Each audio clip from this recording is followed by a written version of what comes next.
इसका कोई न करता हरता अमिट अनादि है।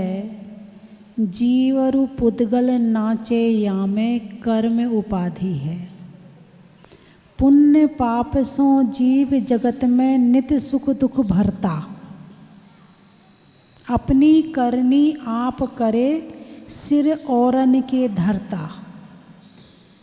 पुण्य पाप सो जीव जगत में नित सुख दुख भरता। सुख और दुख दोनों आपके पास हैं कि सुख ज़्यादा है दुख कम है, दुख ज़्यादा है सुख कम है, क्या ज़्यादा है? अरे बोलिए ना, आप सुखी हैं? हाँ या ना? सुखी हैं पक्का?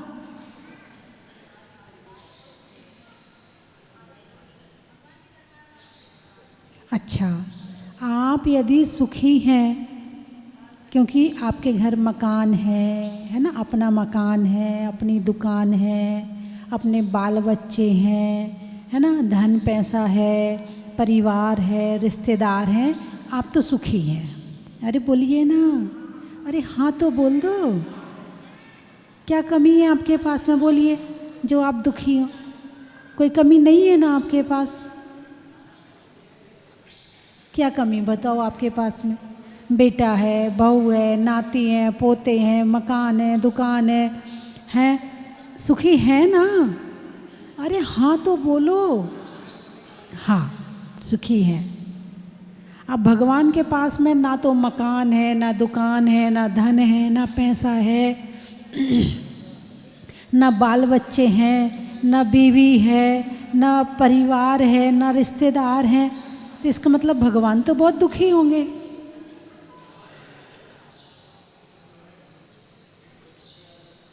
अरे बोलिए ना, भगवान दुखी? यदि आप सुखी हैं तो भगवान दुखी हैं, और यदि भगवान सुखी हैं तो आप दुखी हैं। दो में से एक चीज़ तो ही है, दोनों एक साथ नहीं हो सकती हैं। क्या सही है? आप सुखी हैं या भगवान सुखी हैं? चिंताएं किसके पास में हैं? भगवान के पास में कि आपके पास में? टेंशन कौन करता है, भगवान की आप? किसी न किसी बात की टेंशन लगी रहती है। एक काम हुआ, दूसरे काम की टेंशन, दूसरा हुआ, तीसरे की टेंशन, तीसरा हुआ, चौथे की टेंशन, है ना? कितना भी सुख के साधन हो मगर कोई ना कोई टेंशन तो चलती रहती है।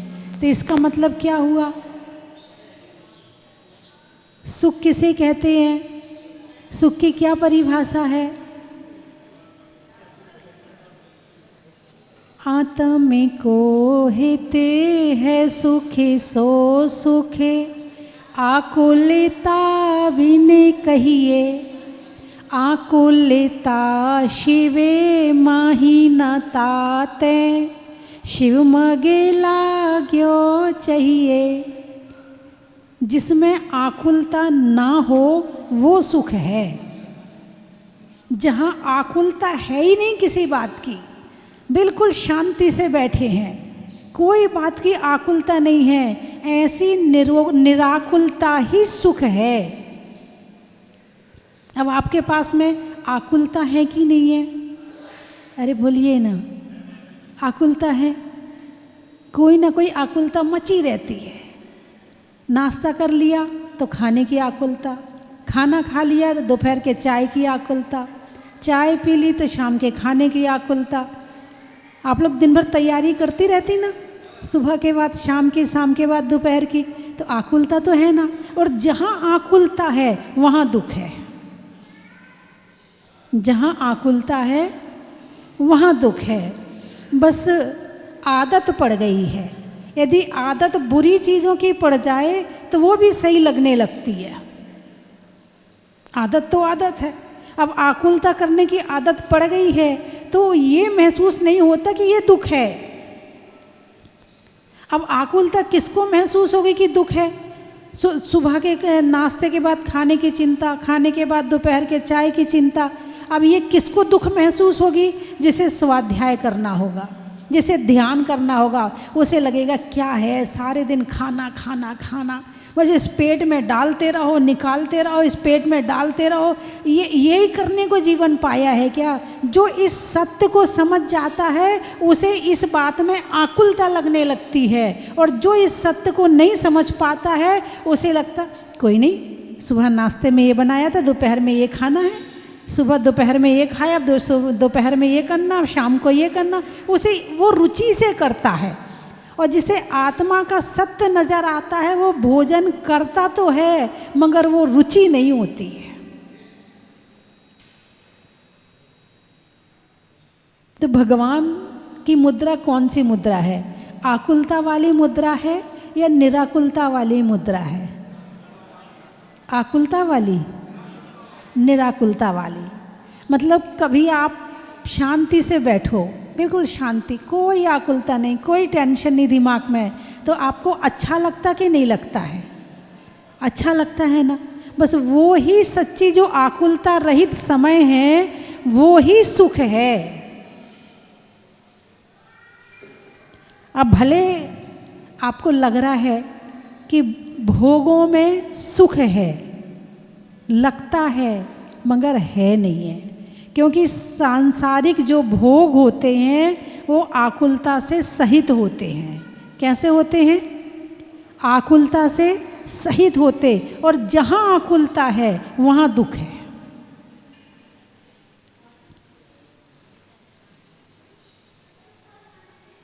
ये तो समझ में तब आएगा जब समय आएगा। समय से पहले भी बात समझ में आने वाली नहीं है। जब तक कर्म ढीला ना पड़े तब तक समझने के बाद भी समझ में नहीं आता है। और समझ भी दो तरह की है, एक है ज्ञानावरण संबंधी समझ और एक है मोहिनी कर्म संबंधी समझ। अब आप पढ़ते हो राजा राणा छत्रपति, हाथिन के असवार, मरना सबको एक दिन अपनी बार। ज्ञानावर्णी कर्म का क्षयोपशम हुआ तो आपको ये लाइनें याद हो गई, आपने पढ़ ली, लेकिन इन लाइनों पे अमल है क्या? इन लाइनों पे अमल तब होगा जब मोहिनी कर्म का क्षयोपशम होगा। कब होगा? जब मोहिनी कर्म का क्षयोपशम होगा। आप अपने बच्चों को समझाते, बेटा ये मत कर, वो मत कर, वो मत कर, मानते हैं क्या? नहीं मानते। कुछ के मान जाते होंगे, कुछ के नहीं मानते होंगे। लेकिन वही बच्चे जब बड़ी उम्र में आते हैं तो तुम्हारे बिना कहे समझ जाते हैं। मेरी मम्मी ऐसा कहती थी, मेरी पापा ऐसा कहते थे, मेरी माँ ऐसा कहती थी। अब तुम कह नहीं रहे हो लेकिन उनकी समझ में आ रहा है, एक उम्र के साथ में, है ना। तो कोई भी चीज़ है जब तक कर्म ढीला ना पड़े तब तक समझ में नहीं आता। एक व्यक्ति था, वो आचार्य विद्यासागर जी के प्रवचन सुनने गया। आचार्य श्री ने उस दिन प्रवचन सुनाया कि जो शाकाहार है वो अपनाना चाहिए, जूते चमड़े के नहीं पहनने चाहिए, बेल्ट चमड़े की नहीं लगानी चाहिए, पर्स चमड़े के नहीं रखने चाहिए। सारी बात उन्होंने समझाई, लेकिन उस व्यक्ति ने नहीं छोड़ा। एक दिन वो अपने घर में बैठा था, 20 वर्ष बाद। कब? 20 वर्ष बाद वो अपने घर में बैठा था और अचानक उसे याद आया कि आचार्य श्री ने कहा था कि चमड़े के जूते, चप्पल, बेल्ट आदि नहीं लगाना चाहिए। और उसने बैठे बैठे उसके भाव हुए और उसने छोड़ दिया। क्यों? साक्षात आचार्य श्री ने बोला, तब नहीं छोड़ा। और उनकी बात याद आई तो छोड़ दिया।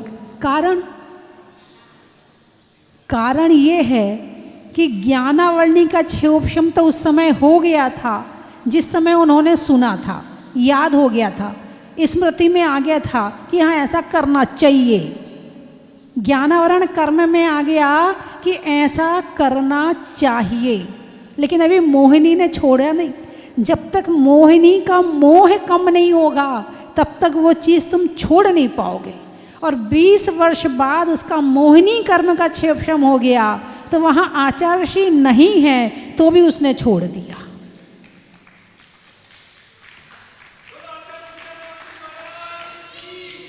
आप लोग इतने प्रवचन सुनते हो ना, टीवी में सुनते हो, मोबाइल में सुनते हो, इतने साक्षात सुनते हो, आपको वैराग्य नहीं होता है ना? आपको मतलब समझ में तो आ रहा कि माता जी जो कह रही हैं वो सही है, समझ में आ रहा है, करना भी चाहिए ये भी समझ में आ रहा है, लेकिन छोड़ नहीं पाते हो। कारण क्या है? मोहिनी कर्म का क्षयोपशम नहीं है। जब मोहिनी कर्म का क्षयोपशम होगा तो हो सकता है कि छोटी सी बात भी निमित्त बन जाए, बड़ा बड़ा प्रवचन नहीं, छोटी सी बात भी निमित्त बन जाए और तुम उस चीज़ को छोड़ दोगे और वैराग आ जाए। एक अम्मा थी, मैंने पहले भी बताया, उसके 5 लड़के थे। कितने? 5। और जब किसी के यहाँ लड़का ना हो, उसके यहाँ 2 लड़कियाँ हो या 3 लड़कियाँ हो तो उसको नीचा दिखाने जाती थी, ये तेरे लड़का नहीं है, ये तेरे बेटा नहीं है। जब तक सामने वाले को रुला नहीं देती थी तब तक उसको चैन नहीं आता था, बड़ा घमंड था उसे।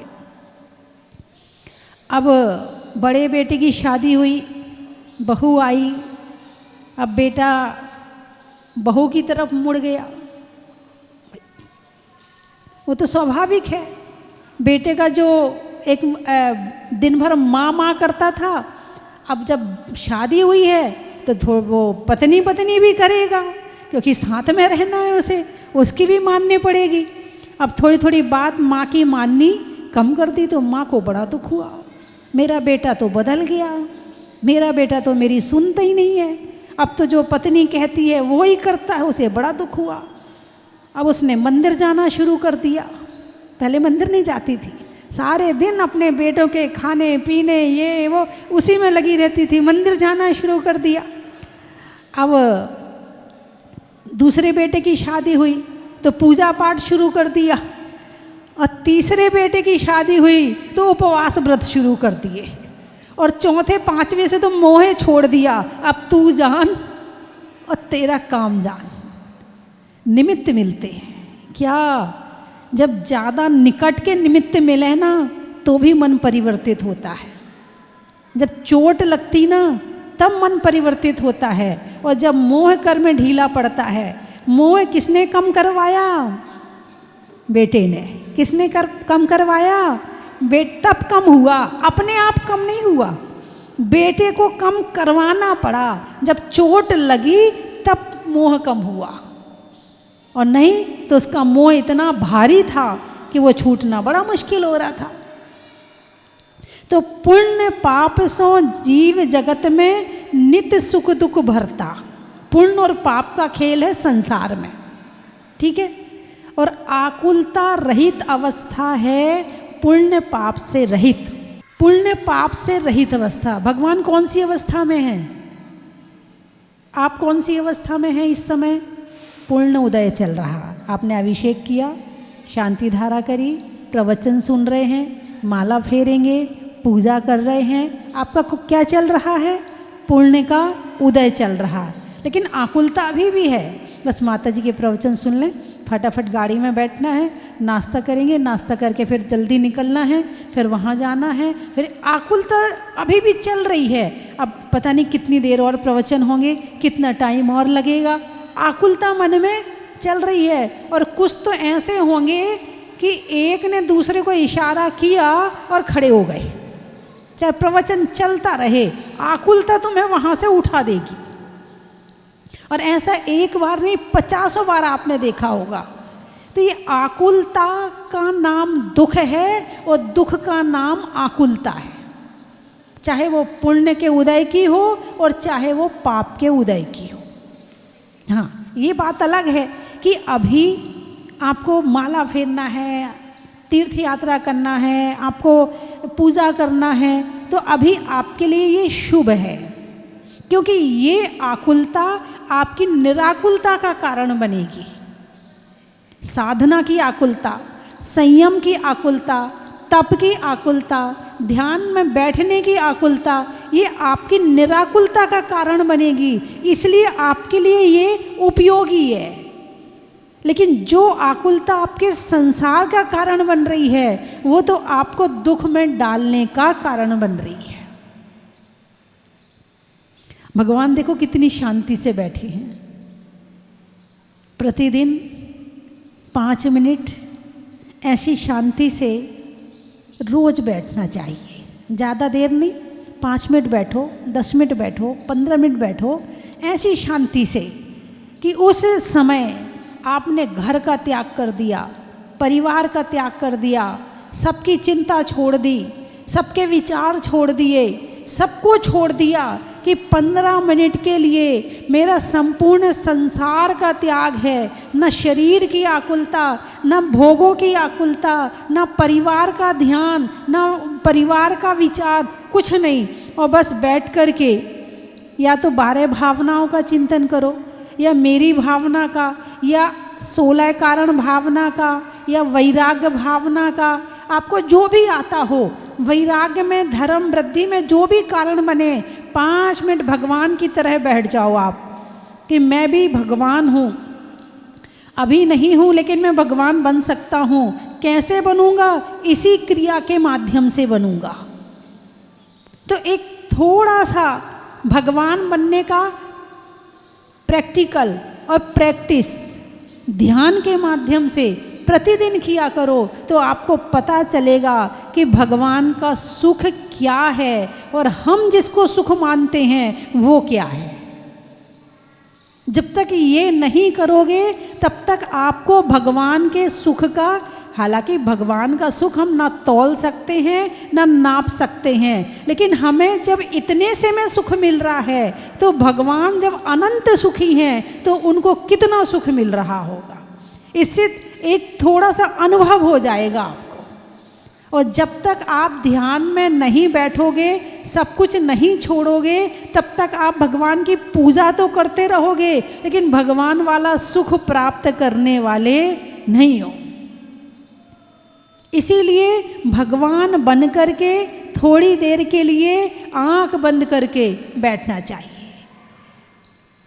ये जो त्योहार आया है दिवाली का, ये उजाले का त्योहार है। किसका त्योहार है? उजाले का त्योहार है। अंधेरे को भगाना चाहते हैं, उजाले में जीना चाहते हैं। उजाला क्या है? पुण्य उजाला है, पाप अंधेरा है। लेकिन अब इससे आगे की और सोचो, क्योंकि पुण्य और पाप, अंधेरा और उजाला, ये दोनों पुद्गल की पर्याय हैं। क्या है ये दोनों? पुद्गल की पर्याय हैं। सद्दो बंदो सुहमो थूलो संठान भेदतम छाया, उज्जो दादव सहिया पुग्गल दवस्य पज्जाया।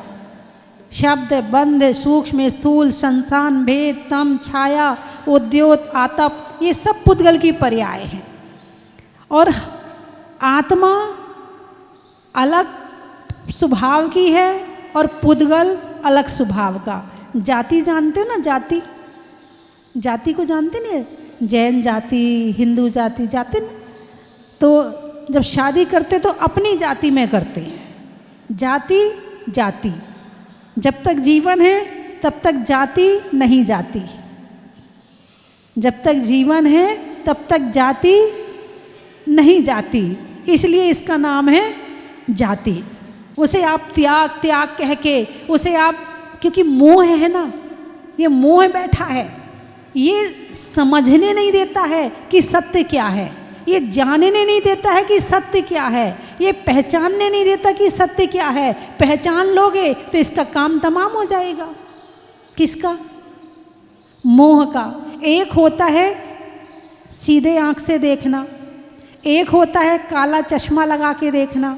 कौन सा सही है?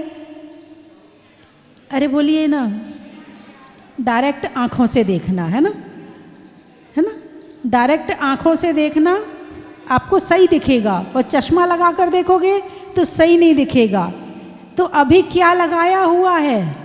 मोह का चश्मा लगाया हुआ है। क्या लगाया हुआ है? अब कैसे लगा है वो भी सुन लो। मकान मेरा है क्या? अरे बोलिए ना, मकान मेरा है, हाँ या ना? सत्य क्या है? मकान मेरा है या नहीं है? नहीं है। लेकिन कहते हो कि नहीं कहते हो? ये कौन कहलवाता है? मोह कहलवाता है। गाड़ी मेरी है कि नहीं है? गाड़ी अलग है, तुम अलग हो, लेकिन उसको मेरा किसने कहलवाया? मोह ने कहलवाया। ये जब तक हम मोह का चश्मा लगा के देखेंगे तब तक हमें सारी चीज़ मेरी मेरी नज़र आएंगी, और जिस दिन मोह का चश्मा उतारोगे उस दिन लगेगा ओहो क्या पागल बने घूम रहे थे। जिस दिन वैराग आएगा उस दिन लगेगा ओहो क्या मेरा मेरा कर रहे थे, कुछ भी मेरा नहीं है। और ये सत्य तब पता चलता है जब इंसान की आखिरी सांसें आती हैं, जब आखिरी सांसें गिनने लगता है, जब मरने लगता है, तब जब छूटने लगता है सारा कुछ, अच्छा कुछ भी मेरे साथ नहीं जाएगा, ये सब यहीं रह जाएगा, तब उसे सत्य का बोध होता है। और तब तक तो बहुत देर हो जाती है। जो बात मरने के समय समझ में आ रही है वो बात यदि पहले समझ में आ जाए, बस इसका नाम ही वैराग्य है। क्या? इसका नाम ही वैराग्य है। जो बात बाद में समझ में आनी है वो बात पहले समझ में आ जाए। तो भगवान महावीर को 30 वर्ष में वैराग्य हुआ था। कितने वर्ष में? 30 वर्ष में। 12 वर्ष तप किया तो केवल ज्ञान हुआ, और फिर 30 वर्ष समोशरण का भ्रमण चलता रहा पूरे देश में, और भगवान अपना दिव्य उपदेश भक्तों को सुनाते रहे और भक्तों का कल्याण करते रहे। और दिवाली के दिन भगवान को मोक्ष की प्राप्ति हो गई थी। तो क्या दिवाली के दिन भगवान ने जो मोक्ष लिया था तो हमारा मोक्ष हो सकता है कि नहीं हो सकता है? अरे बोलिए ना, हो सकता है। अच्छा, हो सकता है तो कैसे होगा? जो अभी कर रहे हैं वो ही करते करते हो सकता है क्या? है नहीं, तो कैसे होगा? जो भगवान ने किया है यदि हम भी वो करेंगे तो हमारा मोक्ष भी हो सकता है। जैसे संसार आपने, हमने, संसार ने इस जन्म में ये सब कुछ बसाया है, ऐसा पता नहीं कितने बार बसा के छोड़ चुके हैं।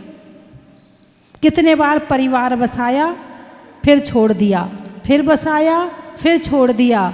जहाँ जाते हैं मेरा मेरा लगता। एक छिपकली से पूछो तुम कहाँ रहती? एक छिपकली ने दूसरी छिपकली से पूछा। इस मकान वाली छिपकली ने इस मकान वाली छिपकली से पूछा, बहन कहाँ रहती?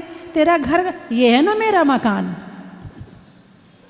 एक इस मकान वाले मच्छर ने इस मकान वाले मच्छर से पूछा, तू कहाँ रहता? तेरा मकान कौन सा? ये है ना मेरा मकान। इस मकान वाले चूहे ने इस मकान वाले चूहे से पूछा, तू कहाँ रहता है? ये है ना मेरा मकान। इस मकान वाले ने इस मकान वाले से पूछा, तू कहाँ रहता है? ये है ना मेरा मकान। क्या मकान किसने बनाया? आपने।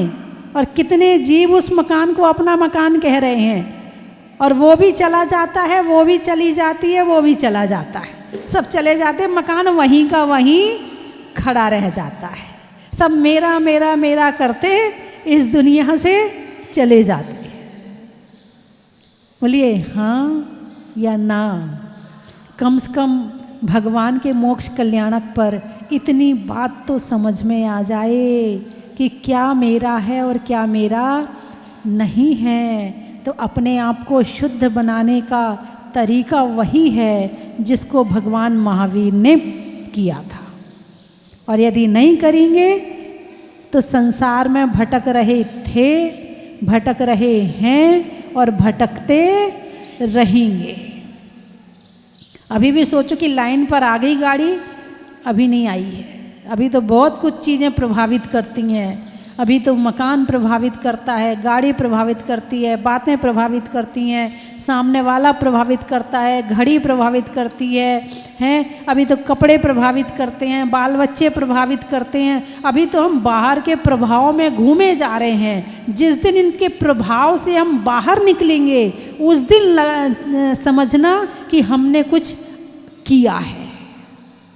अभी तो केवल बाहर के प्रभाव में, एक होता स्वभाव, एक होता है प्रभाव। प्रभाव, परभाव, प्रभाव, स्वभाव, स्वभाव, अपना भाव, स्वभाव, परभाव, प्रभाव।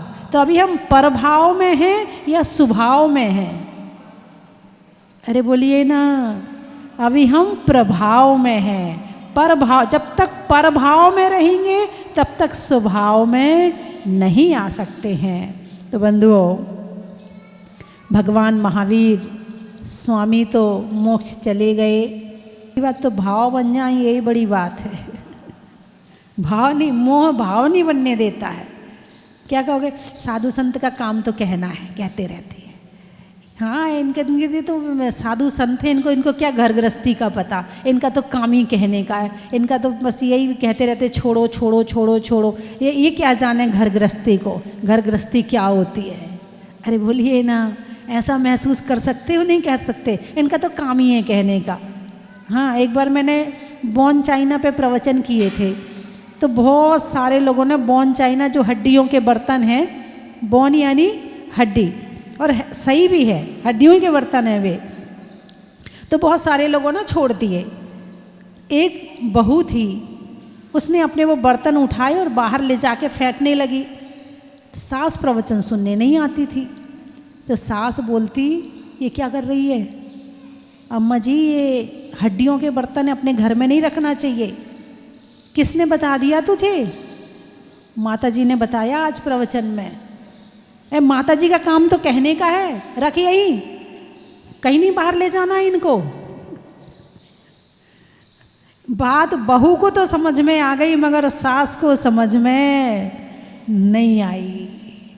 तो कब समझ में कौन सी बात आएगी? आप सुनते रहो, सुनना मत छोड़ देना, सुनना मत छोड़ देना। पता नहीं आज की सुनी हुई बात तुम्हें 10 साल बाद समझ में आए, इसलिए सुनते तो रहना। ये मोह जब कम होगा, उस दिन तुम्हारे बात समझ में आ जाएगी, है ना। चलिए, तो कल आपने धन्य तेरस मनाई, आज रूप चतुर्दशी है, आज सजने संवरने का दिन है। रूप कौन सा रूप? आत्मा का रूप या बाहर का रूप? आत्मा का रूप। चलो मेरे सामने तो यही बोलोगे, आत्मा का रूप। यहाँ से निकलते ही आईने के सामने खड़े हो जाओगे। हैं?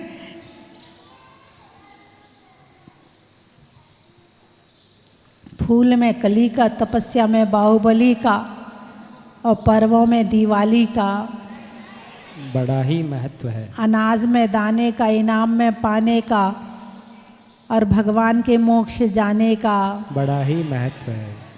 अनाज में चने का, गर्मी में पने का, और मोह को ढीला करके पुरुषार्थ पूर्वक धर्म की बात समझने का बड़ा ही महत्व है।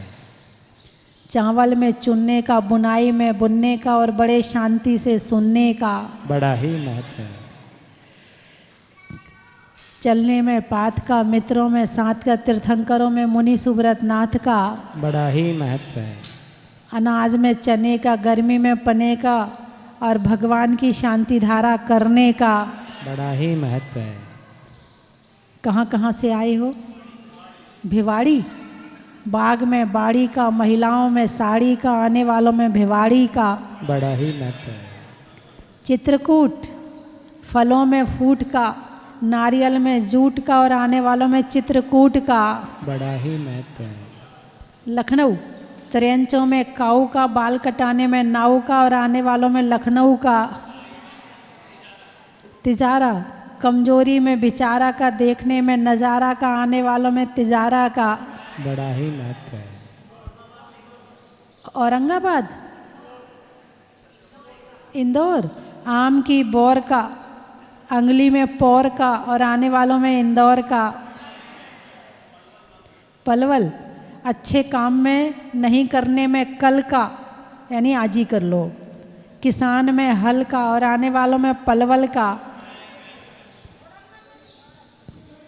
जोर से बोलो। बिजौलिया, राम की सिया का, दिवाली में दिया का और आने वालों में बिजौलिया का। कहाँ से आए हो? औरंगाबाद। अच्छा, खेत में खाद का, फलों में सलाद का, आने वालों में औरंगाबाद का।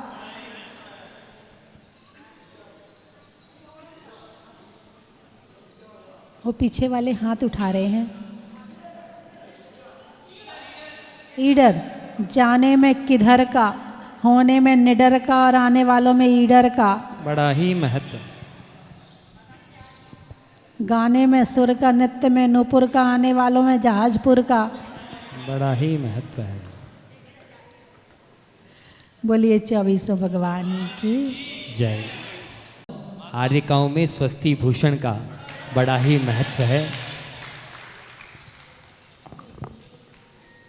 करने में नमन का, करने में नमन का, नहीं करने में एक दूसरे से जलन का। और कल पूज्य माता जी के 55वें अवतरण दिवस का बड़ा ही महत्व है। बंधुओं, कल भगवान महावीर का 2550वां निर्वाण महामहोत्सव पूरा हो जाएगा। 2551वां निर्वाण महोत्सव नव वर्ष हम मनाएंगे। साथ ही एक विशेष संयोग कल है, पूज्य गुरु माँ का इस धरती पर अवतरण भी इसी दिन हुआ था, 1 नवंबर को। 1 नवंबर सन 1969 को पूज्य माता जी का अवतरण हुआ। और कल भगवान महावीर का निर्वाण महोत्सव के साथ साथ हम पूज्य माता जी का अवतरण दिवस भी मनाएंगे। एक विशेष संयोग मिलने जा रहा है, तो मैं तो चाहता हूं जो जो यहाँ उपस्थित है सब यहीं रहे और कल भगवान महावीर का निर्वाण कल्याणक मनाने के साथ साथ पूज्य माता जी का अवतरण दिवस भी मनाएं। बंधुओं, कल ज़्यादातर लोग सब अपने अपने घरों में दीपावली मनाते हैं, तो इस कारण से हम ये कार्यक्रम आने वाली 10 नवंबर को रख रहे हैं। 10 नवंबर को पूज्य माता जी का अवतरण दिवस, माता जी के दीक्षा गुरु आचार्य भगवान विद्याभूषण सन्मति सागर जी महाराज का अवतरण दिवस, साथ ही पिछी परिवर्तन का कार्यक्रम भी है, शुभकामना परिवार का अधिवेशन भी है। और 9 नवंबर से 16 नवंबर तक अष्टानिका महापर्व के दौरान पूज्य माता जी के पावन सानिध्य में जहाजपुर के इतिहास में पहली बार कल्पद्रुम महामंडल विधान का आयोजन होने जा रहा है और उसमें एक भव्याति भव्य समोसरण की रचना होगी। तो आप उसमें पधारें और 8 दिन तक अष्टानिका महापर्व में कल्पद्रुम विधान में बैठ करके भक्ति करने का सुनहरा मौका पूज्य माता जी ने हम सबको प्रदान किया है। तो आप पधारें। आप सभी को एक बार पुनः भगवान महावीर के निर्वाण महोत्सव की बहुत बहुत शुभकामनाएं, दीपावली के पावन पर्व की बहुत बहुत बधाई, बहुत बहुत शुभकामनाएं। आज यहीं रुकें और कल निर्वाण लाडू चढ़ाएं और पूज्य माता जी का अवतरण दिवस मनाएं।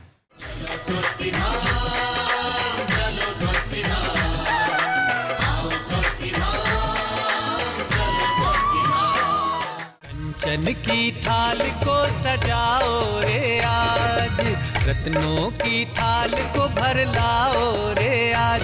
आओ आओ करे रे गुणगान आरती भगवन की, आओ आओ करे गुणगान आरती भगवन की।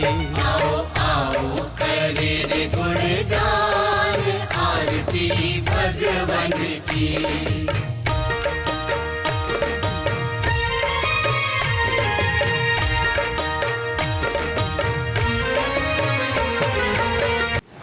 श्री क्षेत्र श्रवण बेलगोला कर्नाटक में परम पूज्य भारत गौरव स्वस्ति धाम प्रणेत्री आर्यका श्री 105 स्वस्ति भूषण माताजी की पावन प्रेरणा एवं निर्देशन में आयोजित होने जा रहा है सराकोद्धारक आचार्य ज्ञान सागर निलय का भव्य शिलान्यास समारोह मंगल बेला गुरुवार 21 नवंबर 2024। मंगल आशीर्वाद राष्ट्र संत सराकोद्धारक वात्सल्य रत्न तपोनिधि परम पूज्य आचार्य श्री 108 ज्ञान सागर जी महाराज एवं सप्तम पट्टाचार्य परम पूज्य श्री 108 ज्ञेय सागर जी महाराज, जगत गुरु कर्मयोगी स्वस्ति श्री चारु कीर्ति पंडिताचार्य वर्य भट्टारक पट्टाचार्य वर्य महास्वामी जी।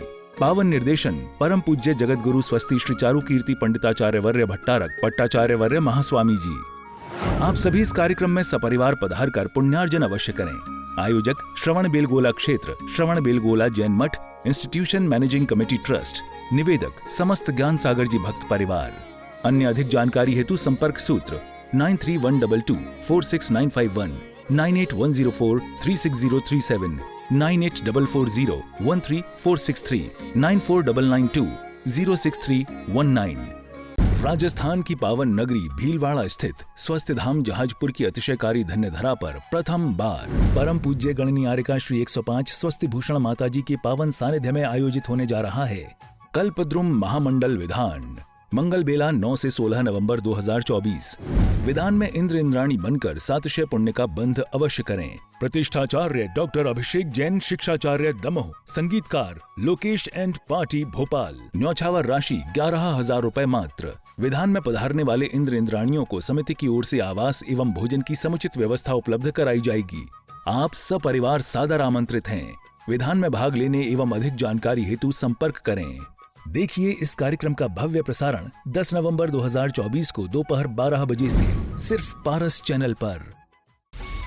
10 नवंबर 2024 के शुभ दिन राजस्थान की पावन नगरी भीलवाड़ा स्थित स्वस्थ धाम जहाजपुर में परम पूज्य गणनीयारिका श्री 105 स्वस्ति भूषण माताजी के पावन सानिध्य में आयोजित होने जा रहा है भव्य पिच्छी परिवर्तन, चातुर्मास कलश वितरण एवं शुभकामना परिवार का अधिवेशन। आप सपरिवार सादर आमंत्रित हैं। देखिए इस कार्यक्रम का भव्य प्रसारण 10 नवंबर 2024 को दोपहर 12 बजे से सिर्फ पारस चैनल पर।